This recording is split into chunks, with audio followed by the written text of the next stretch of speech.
Relationship between electric field intensity and potential.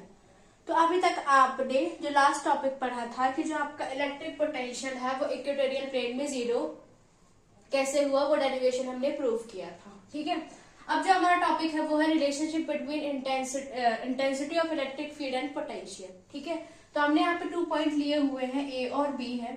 ए में जो potential है वो V प्लस डीबी है और जो बी में पोटेंशियल है वो बी है। ठीक है, जो पोटेंशियल वर्क डन जो हो रहा है वो B टू A हो रहा है। A में जो पोटेंशियल है वो ज्यादा है एज कंपेरिजन टू B। ठीक है, इलेक्ट्रिक फील्ड की जो डायरेक्शन है वो इधर साइड है और जो डिस्प्लेसमेंट हो रहा है वो इधर साइड हो रहा है। तो ये दोनों क्या है, अपोजिट डायरेक्शन में है और यहाँ पर एक फोर्स एक्ट कर रहा है F is equal to q naught ई।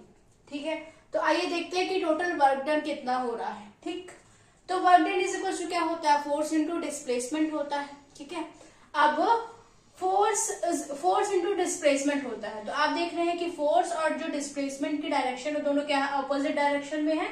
तो वर्क डन के बीच में जब दोनों ऑपोजिट डायरेक्शन में है तो वहां पे एक एंगल आएगा जो कि cos 180 एंगल होगा। ठीक है, तो क्या करेंगे, W is equal to F dot D X cos 180। अब आपको पता है कि cos 180 इज इक्वल टू क्या होता है, -1 होता है।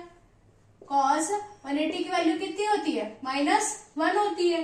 तो F इज इक्वल टू क्या हो गया, क्यू नॉट ई होता है। ठीक है, फोर्स कितना लग रहा है इलेक्ट्रिक फील्ड में, टेस्ट चार्ज पर क्यू नॉट ई लगेगा। तो F is equal to minus Q naught E dot D X. Okay, अब वर्क डन कितना हो रहा है, अभी तक हमने पोटेंशियल डिफरेंस पढ़ा था। तो हम पोटेंशियल डिफरेंस के मैंने यहाँ पे फॉर्मूला लिखा हुआ है कि V minus V B is equal to work done in bringing a test charge q naught from B to A. ठीक है, and divided by test charge q naught. ठीक, अब हम क्या करेंगे, VA और VB की वैल्यू पुट करेंगे। तो VA is equal to V plus DB है और V की जो वैल्यू है वो कितनी है, V है। ठीक है, is equal to minus Q naught E divided by Q naught E into D X divided by Q naught. अब क्यू नॉट से क्यू नॉट दोनों कैंसिल हो रहे हैं और V से V कैंसिल आउट हो जाएगा। तो कितना बचेगा, DV। DV is equal to minus E dot D X हो जाएगा। अब यदि आप इसे ट्रांसफर करेंगे तो E इज इक्वल टू कितना हो जाएगा, minus DV by D X हो जाएगा। और जो DV बाई डी एक्स होता है वो क्या होता है, पोटेंशियल ग्रेडियंट होता है। क्या होता है, पोटेंशियल ग्रेडियंट होता है। पोटेंशियल ग्रेडियंट होता है और it is a vector quantity.